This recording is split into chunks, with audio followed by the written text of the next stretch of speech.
Hello students, my name is Rohit Painuly and I am from ICT virtual classroom Dehradun. कैसे हैं आप सभी? मेरे ख्याल से बहुत अच्छे होंगे, फिट होंगे, फाइन होंगे। हम क्लास 11th केमिस्ट्री कर रहे हैं जिसके अंदर हमारा चैप्टर इक्विलिब्रियम चल रहा है ना। पिछले बार हमने बात की थी आपकी effect of concentration, effect of pressure और टेम्परेचर को रिलेटेड कि क्या इफेक्ट होता है इक्विलिब्रियम में, है ना। तो ये सारी बातें हमने की थी। आज वहीं से अपने लेक्चर को आगे कंटिन्यू करेंगे। तो चलते हैं बच्चों स्मार्ट बोर्ड की तरफ। तो पिछले भाग में हमने ये बात की थी आपकी प्रेशर, टेम्परेचर, उसको लेके। सबसे पहले हमने बात की आपका कंसंट्रेशन, है ना, कि कंसंट्रेशन का इफेक्ट क्या पड़ता है आपका। तो हमने देखा कंसंट्रेशन का क्या इफेक्ट होगा कि आपका अगर हम कंसंट्रेशन बढ़ाते हैं रिएक्टेंट्स की तो किस तरफ शिफ्ट होगा, फॉरवर्ड शिफ्ट की तरफ जाता है। अगर कंसंट्रेशन हम क्या करते हैं, घटाते हैं रिएक्टेंट्स की तो बैकवर्ड शिफ्ट होता है, क्योंकि हमें इक्विलिब्रियम में लेके आना, ली चैटल प्रिंसिपल यही बात करता है, ठीक है ना। तो उसके बाद हमने देखा आपका प्रेशर के इफेक्ट में रूल देखा कि अगर प्रेशर को आप बढ़ाएं तो इक्विलिब्रियम उस डायरेक्शन में शिफ्ट होगा जहाँ पे नंबर ऑफ मोल्स कम है, और घटाने पे उधर को जाएगा जिधर नंबर ऑफ मोल्स क्या है आपके ज्यादा है। एग्जांपल के तौर में हमने देखा कि सपोज ये आपके पास रिएक्शन है हेबर प्रोसेस की, इसमें नंबर ऑफ मोल्स आपके प्रोडक्ट के कम है, रिएक्टेंट के ज्यादा है, तो प्रेशर आप इंक्रीज करोगे तो इसका क्या काउंटर एक्ट होगा, फॉरवर्ड की तरफ शिफ्ट होगा, है ना। और चेंज करोगे आप, प्रेशर को डिक्रीज करोगे तो बैकवर्ड शिफ्ट होगी, है ना। तो ये कई सारी बातें हमने इससे रिलेटेड करी। फिर हमने टेम्परेचर को लेके देखा कि अगर एक्सोथर्मिक रिएक्शन है, यानी एक्सोथर्मिक में हीट रिलीज होती है ना, तो हीट रिलीज पे टेम्परेचर आप बढ़ा रहे हो तो बैकवर्ड शिफ्ट जाता है, टेम्परेचर आप बढ़ा रहे हो बैकवर्ड शिफ्ट जाएगा, घटाओगे तो फॉरवर्ड शिफ्ट जाएगा। इसी तरीके से एंडोथर्मिक में जब आप हीट दे रहे हो सिस्टम को, टेम्परेचर बढ़ाने से किस तरफ को जाता है, फॉरवर्ड शिफ्ट, और घटाने से किस तरफ को जाता है आपका, बैकवर्ड शिफ्ट की तरफ जाता है ना। तो ये था आपका, ठीक। तो पहले एक दो क्वेश्चन इसी रिलेटेड क्वेश्चन हम करते हैं, देन आगे हम बढ़ेंगे, है ना। सपोज हमारे पास है डिस्क्राइब द इफेक्ट ऑफ, एक क्वेश्चन है सबसे पहले, describe the effect of describe the effect of first addition of H2, ठीक है। सेकंड है addition of H2, addition of CH3OH, addition of CH3OH। तीसरी बात रिमूवल ऑफ CO,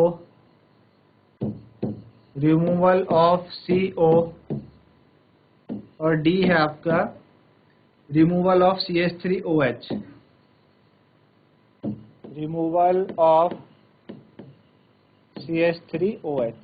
ठीक है ना। Addition of H2, addition of CH3OH, removal of CO, removal of CH3OH on the equilibrium of reaction. आपको क्या रिएक्शन दी है, 2H2 gaseous plus CO gaseous, 2H2 gaseous plus CO gaseous, ठीक है ना। रिवर्सिबल CH3OH गैसियस, ठीक है ना। 2H2 gaseous plus CO gaseous, reversible CH3OH gaseous, ये आपको रिएक्शन दी है। अब देखो हमने क्या करा, H2 को बढ़ाया, है ना। H2 यानी रिएक्टेंट को आप बढ़ाए, रिएक्टेंट की कंसंट्रेशन आप बढ़ा रहे हो। इस रिएक्शन में हम क्या कर रहे हैं, रिएक्शन में यहाँ पे वापस लिख देता हूँ, 2H2 gaseous plus CO gaseous,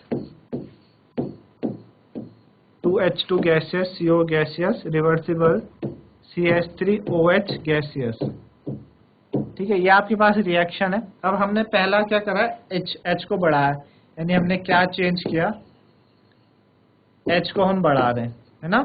H2 को हम बढ़ा रहे हैं। तो आप रिएक्टेंट साइड H की कंसंट्रेशन बढ़ाओगे तो किधर को जानी चाहिए रिएक्शन है। अभी रिएक्टेंट आपके पास ज्यादा हो गया as in comparison to H, और इधर आपके पास जो प्रोडक्ट है CH3OH कम हो गया, तो काउंटर एक्ट क्या हो जाएगा इसका, आगे को जाएगी ना रिएक्शन, फॉरवर्ड शिफ्ट हो जाएगी, उतनी जल्दी है टूट के वापस से आपका मिथेनॉल बनाएगा, तो ये फॉरवर्ड शिफ्ट जाएगा, तो काउंटर एक्ट हो जाएगा इसका फॉरवर्ड शिफ्ट। तो पहले का क्या हो जाएगा, फॉरवर्ड शिफ्ट, है ना। दूसरा हमने क्या करा, addition of CH3OH, addition of CH3OH, addition of CH3OH को आप बढ़ा रहे हो, यानी आप किसकी कंडीशन कर रहे हो, CH3, ये आपने चेंज करा, इसको आपने बढ़ाया, तो क्या काउंटर एक्ट होगा, यानी आपने प्रोडक्ट साइज बढ़ा दिया, अब प्रोडक्ट ज्यादा हो गया, इधर रिएक्टेंट कम हो गया, तो जल्दी से प्रोडक्ट टूट के वापस से रिएक्टेंट में जाएगा, तो बैकवर्ड शिफ्ट होने लगेगी। ठीक है, बैकवर्ड शिफ्ट होगी। ठीक है, बैकवर्ड शिफ्ट होने लगी। ठीक है ना।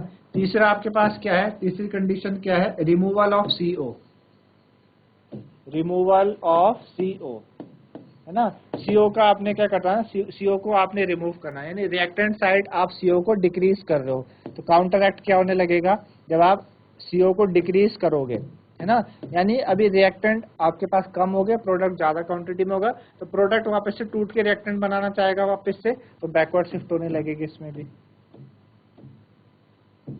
क्या होने लगेगी, बैकवर्ड शिफ्ट होने लगेगी। ठीक है, बैकवर्ड शिफ्ट होगी। ठीक, चलिए फोर्थ है आपके पास removal of CH3OH, removal of CH3OH। अभी मिथेनॉल को आप कम कर रहे हो, प्रोडक्ट साइड आप कम कर रहे हो, तो काउंटर एक्ट क्या होगा, रिएक्टेंट उतनी जल्दी टूट के फिर प्रोडक्ट बनाना चाहेंगे, क्योंकि इक्विलिब्रियम में उन्हें वापस से इक्विलिब्रियम में आना है, तो किधर को होगा, आपके पास फॉरवर्ड शिफ्ट होने लगेगी। ठीक है ना, फॉरवर्ड शिफ्ट होने लगेगी। ठीक, तो आगे को जाएगी रिएक्शन, फॉरवर्ड शिफ्ट होगी आपके पास। ठीक है ना, तो फॉरवर्ड शिफ्ट होगी, आगे को जाएगी रिएक्शन, तो इस तरीके से ये चीजें आपके पास होती है। क्वेश्चन आपका इसी से रिलेटेड था। ठीक है, चलिए, describe the effect of temperature on the following reaction.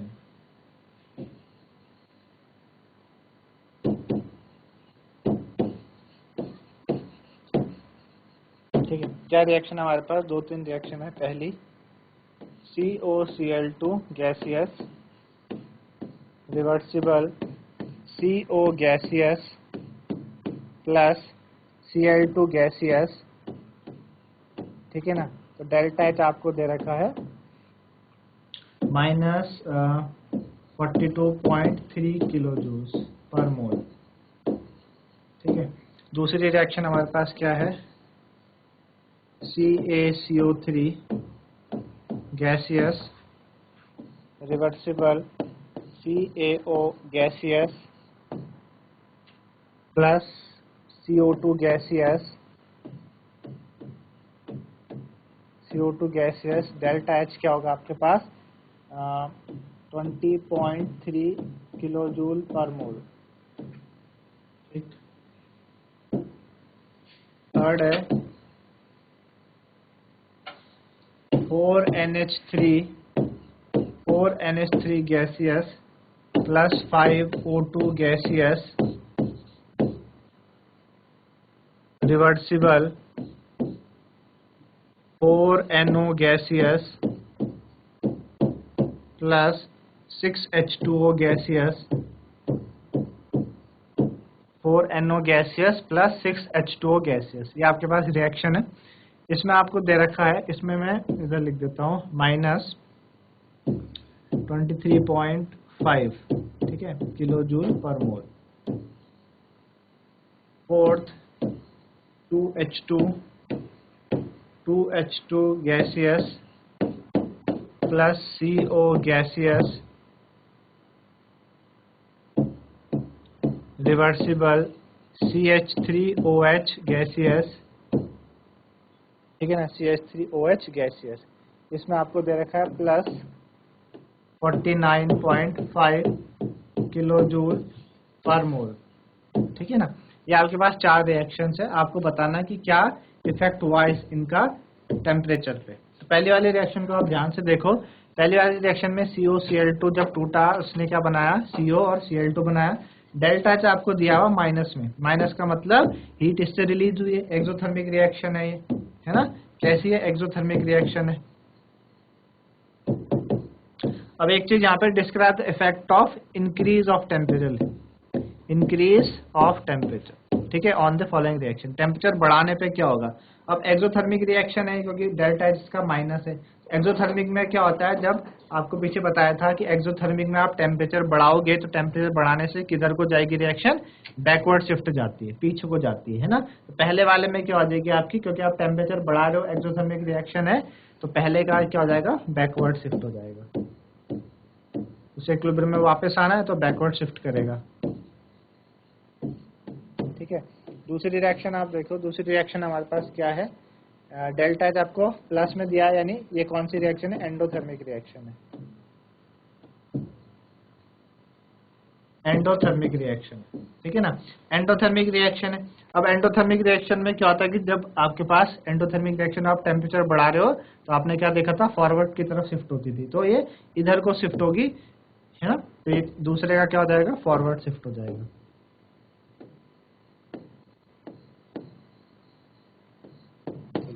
Third देखिए, थर्ड हमारे पास क्या है, 4NH3 प्लस 5O2 से क्या मिल रहा है हमें, 4NO बन रहा है 6H2 और माइनस में आपको दिया। अब ये माइनस का मतलब क्या है, माइनस का मतलब है कि इधर ये माइनस, जब माइनस 23.5 इधर कैसे आया, यानी इस तरफ ये प्लस में रहा होगा। ये रिएक्शन कैसे रही होगी, रिएक्शन ऐसे रही होगी, 4NH3 gaseous plus 5O2 gaseous, है ना, माइनस वाली क्वांटिटी इधर आई होगी 23.5, ये जो माइनस में 23.5 है इधर प्लस रहा होगा, तब जाके उधर माइनस में गया होगा।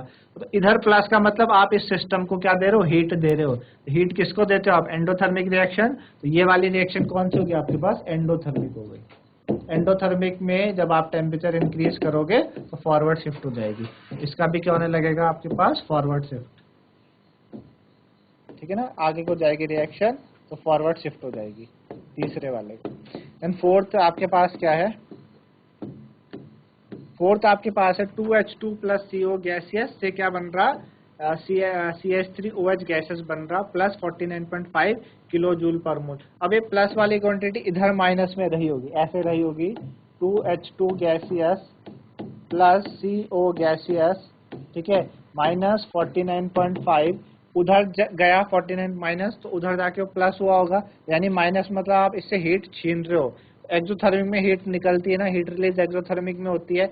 अब ये एक्सोथर्मिक रिएक्शन है, तो आपको पता है कि एक्सोथर्मिक में अगर आप टेम्परेचर बढ़ा रहे हो तो किधर को शिफ्ट होनी चाहिए, फॉरवर्ड शिफ्ट होनी चाहिए। तो किसका क्या हो जाएगा आपका, सॉरी, टेम्परेचर आप बढ़ा रहे हो एक्सोथर्मिक में तो बैकवर्ड शिफ्ट होती है, तो इसका आंसर हो जाएगा बैकवर्ड शिफ्ट।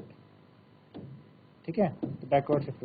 इस तरीके से आपसे पास इनसे रिलेटेड क्वेश्चंस पूछे जाते हैं कि कंसंट्रेशन अगर आप बढ़ा रहे हो इसकी तो क्या होगा, forward shift backward shift.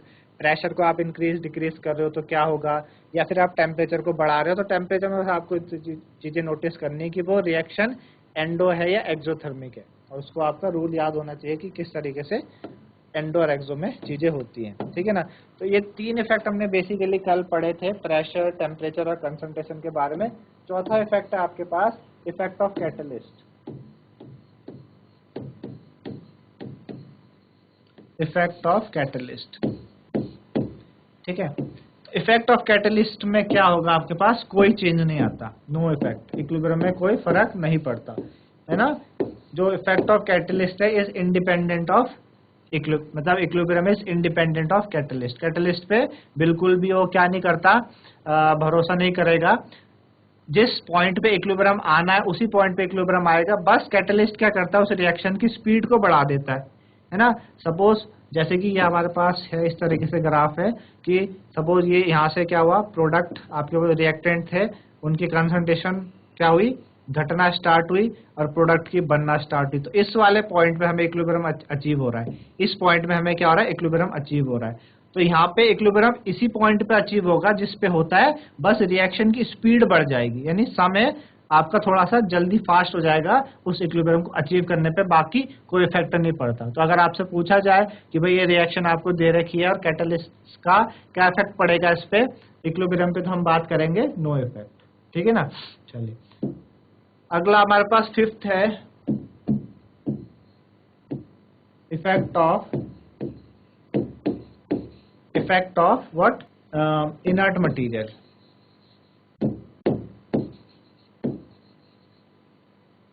Effect of inert material.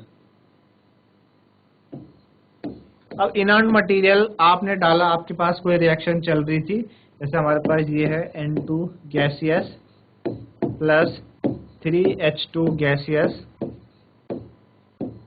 ठीक है, N2 गैसियस 3H2 गैसियस, क्या बना 2NH3 गैसियस, ये आपका ये बना, ये बार प्रोसेस है। अब हमने क्या करा, आपने कुछ इनर्ट मटेरियल डाले। इनर्ट मटेरियल क्या होता है, जो रिएक्ट नहीं करता रिएक्शन में, बस उसकी स्पीड को कम ज़्यादा करने का काम आता है। जैसे कि आपने चैप्टर नंबर 3 इलेक्ट्रोकेमिस्ट्री में देखा था कि जब जो इलेक्ट्रॉन्स की जो कंसंट्रेशन है वो जब ज़्यादा हो रही थी, एक तरफ पॉजिटिव ज़्यादा था, एक तरफ नेगेटिव ज़्यादा था, तो हमने सॉल्ट ब्रिज का इस्तेमाल किया था। सॉल्ट ब्रिज में हम क्या करते थे, इनर्ट इलेक्ट्रोलाइट का इस्तेमाल करते थे। तो क्या करता था कि उस कंसंट्रेशन को मेंटेन करके रखता है ताकि जो इलेक्ट्रिकल न्यूट्रलिटी है वो दोनों तरफ क्या रहे, सेम रहे, ये वाली बात। तो इनर्ट मटेरियल बेसिकली ये काम करता है। इनर्ट मटेरियल, आपको रिएक्शन हो रही थी, आपने इनर्ट मटेरियल डाला, तो अब इसमें दो चीजें होती है, कांस्टेंट वॉल्यूम पे और एक कांस्टेंट प्रेशर पे, ठीक है, कांस्टेंट वॉल्यूम पे। अब कांस्टेंट वॉल्यूम पे क्या होगा, कांस्टेंट वॉल्यूम पे कोई इफेक्ट नहीं पड़ेगा, नो इफेक्ट, है ना।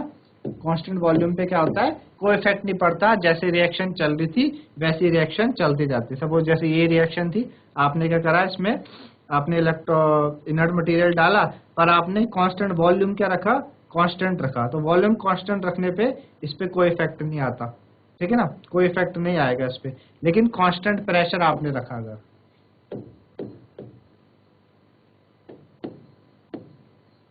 लेकिन अगर आपने क्या रखा, कांस्टेंट प्रेशर आपने रखा, तो कांस्टेंट प्रेशर रखने पे, ठीक है ना, कांस्टेंट प्रेशर रखने पे आपने प्रेशर रखा, तो कांस्टेंट प्रेशर रखने पे इक्विलिब्रियम किधर शिफ्ट होगा, जब मोर नंबर ऑफ मोल्स होंगे, है ना। प्रेशर को कांस्टेंट रखने पे shift in that direction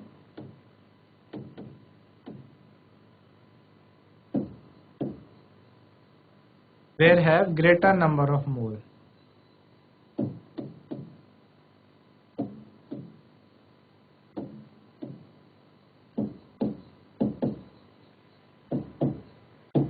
Shift in that direction where have greater number of mole, जहाँ पे number of moles क्या हो, ज्यादा हो, ठीक है ना, जहाँ पे number of mole ज्यादा हो तो उस तरफ रिएक्शन जाएगी आपकी। ये कब होगा, कांस्टेंट प्रेशर, आपने इनर्ट मटेरियल डाला तो कांस्टेंट प्रेशर पे ऐसी चीजें होंगी, ठीक है ना।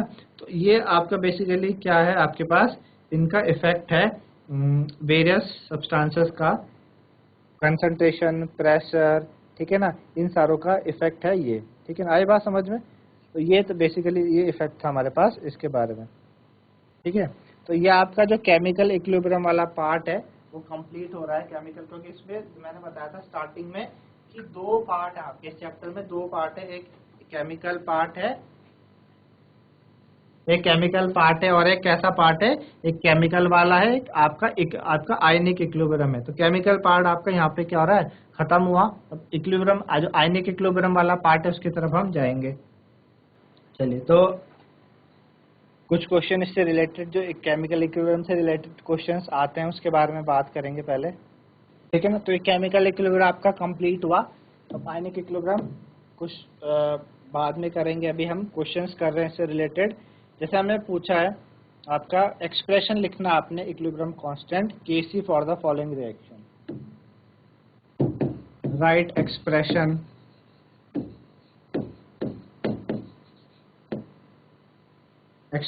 for the equilibrium constant, right expression for the equilibrium constant, right expression for the equilibrium constant Kc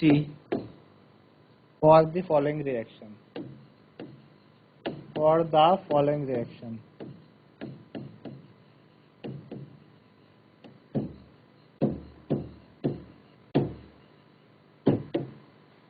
expression for the equilibrium constant Kc for the following reaction, ठीक है ना।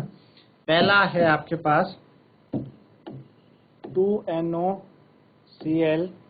Gaseous, 2NoCl gaseous reversible 2NO gaseous plus Cl2 gaseous. ठीक है, ये आपके पास है 2NoCl gaseous reversible 2NO gaseous plus Cl2 gaseous. इसका हमें क्या निकालना है, Kc निकालना है। तो इसका Kc क्या हो जाएगा, इसका Kc हो जाएगा आपके पास NO दिस और Cl2 this.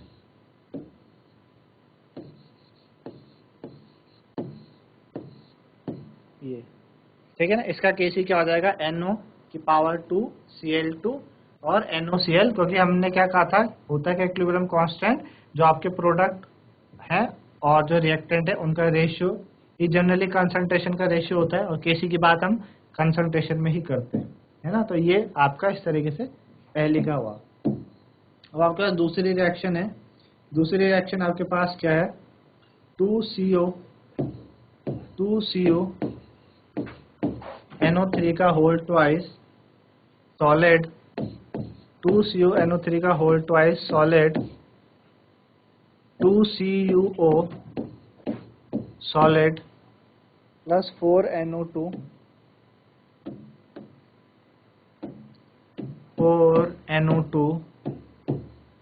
Gaseous plus O2 gaseous. ठीक है, इसका Kc आप कैसे निकालोगे, क्या हो जाएगा, CuO की कंसंट्रेशन की पावर 2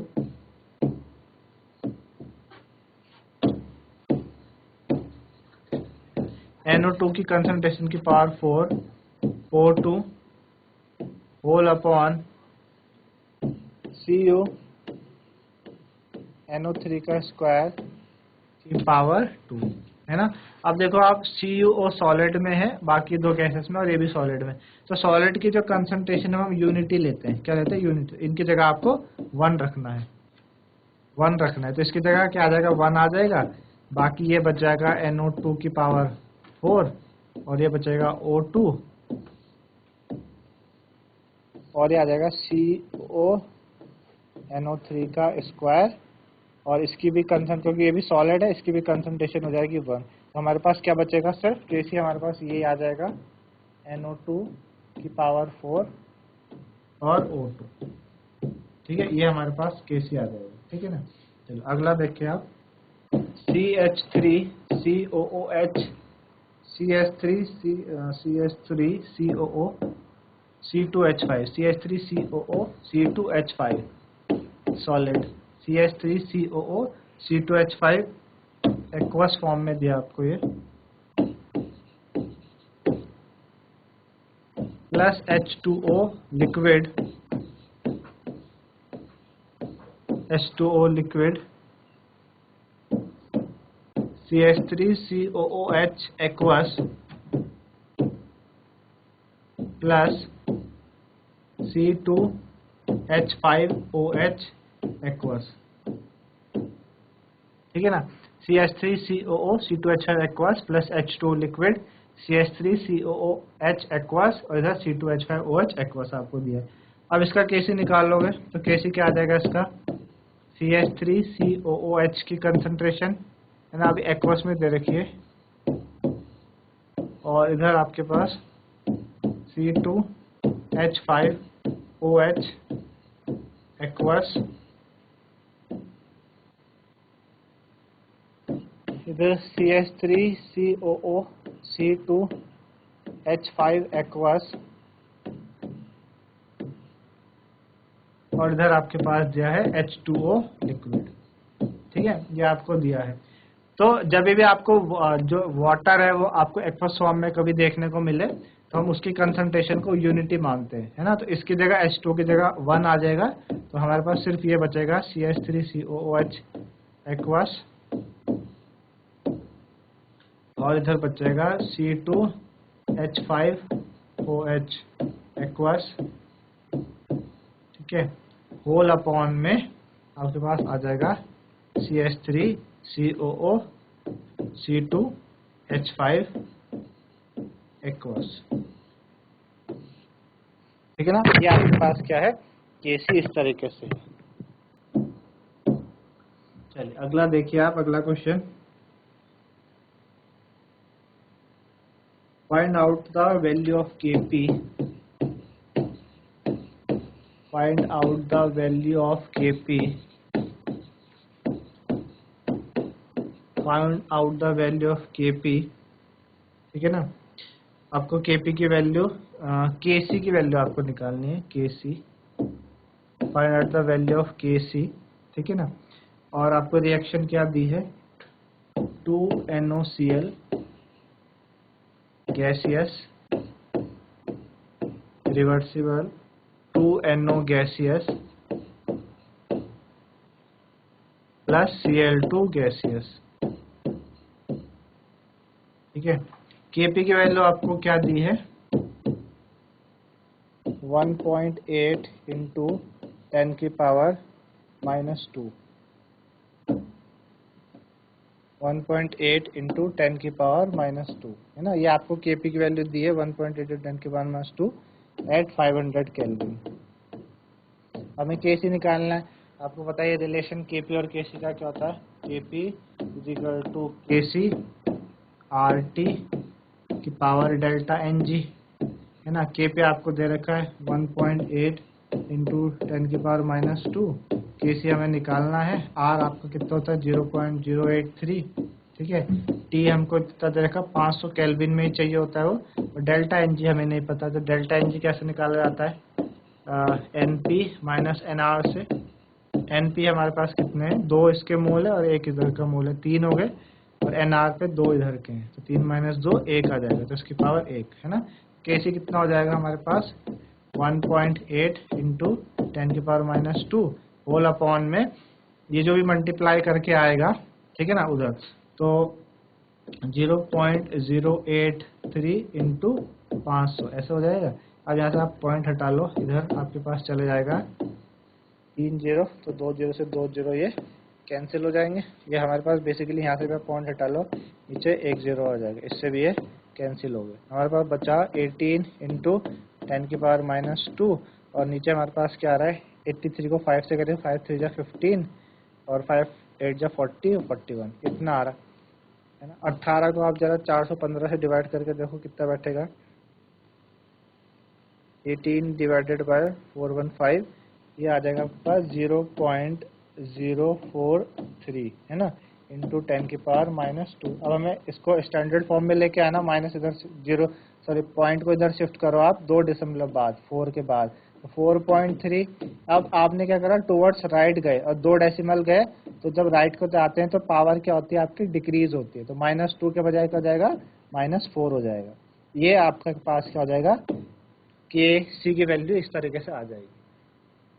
तो इस तरीके से बच्चों आज आपने इफेक्ट ऑफ कैटलिस्ट और इनर्ट मटेरियल के बारे में हमने कंप्लीट किया, साथ ही साथ क्वेश्चंस के साथ हमने केमिकल इक्विलिब्रियम आपका कंप्लीट किया है। तो 2 पार्ट में से एक पार्ट आपका केमिकल इक्विलिब्रियम वाला पार्ट खत्म हो गया है, ठीक है ना। आयनिक पार्ट की तरफ अगले भाग में चलेंगे। तो आज के लिए इतना ही था, धन्यवाद, हैव अ नाइस डे।